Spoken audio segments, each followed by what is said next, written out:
Packing ரிலேட்டடாக video share பண்ணி ரொம்ப நாள் ஆன மாதிரி இருந்தது. அதனாலவே இன்றைக்கி ஆர்டர் வந்து பனானா கப் கேக் ஆர்டர் இருந்தது. மெயினாக வந்து ரெட் பனானா தான் போட்டு செஞ்சு தரணும்னு சொல்லியிருந்தாங்க.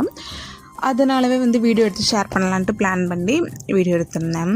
மோஸ்ட்டாக பாப்பாவையும் பார்த்துட்டு பேக்கிங்கையும் பார்க்கணும், வீடியோஸும் எடுக்கணும் அப்படிங்கிறப்போ கொஞ்சம் கஷ்டமாக இருக்க மாதிரி தான் இருக்குது. ஒரு சில டைம் என்னென்ன இன்க்ரீடியன்ட் ஆட் பண்ணல அப்படிங்கிற மாதிரிலாம் குழப்பமே வந்துடுது. அதனால் இப்போ மோஸ்ட்டாக பேக் பண்ணுறதை வந்து வீடியோ எடுக்கிறதே அவாய்ட் பண்ணுற மாதிரி தான் இருக்குது. சொல்லப்போனால் இது பனானா கேக்ஸ், பனானா கப் கேக்ஸ்லாம் என்னோடய ஆர்டர் லிஸ்ட்லேயே இல்லைங்க. ஏன்னா இது ஒரு செல்ஃப் லைஃபே 2 days தாங்க. ஃப்ரிட்ஜில் வச்சுருந்தோம்னா 5 days வரைக்கும் வச்சுருந்துருக்கலாம். நம்ம கொரியர் சென்ட் பண்ணி கஸ்டமருக்கு ரிசீவ் ஆகிறதுக்குள்ளாரே வந்து ஸ்பாயிலே ஆகிடும்.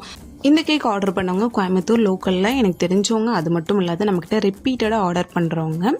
அதனாலவே அவங்களுக்காகவே இன்றைக்கி வந்து இந்த பனானா கப் கேக் வந்து நான் பேக் பண்ணி கொடுத்துருந்தேன். இதோட ரெசிபி வீடியோஸை நான் அப்கமிங் வீடியோஸில் உங்களுக்கு ஷேர் பண்ணுறேன்.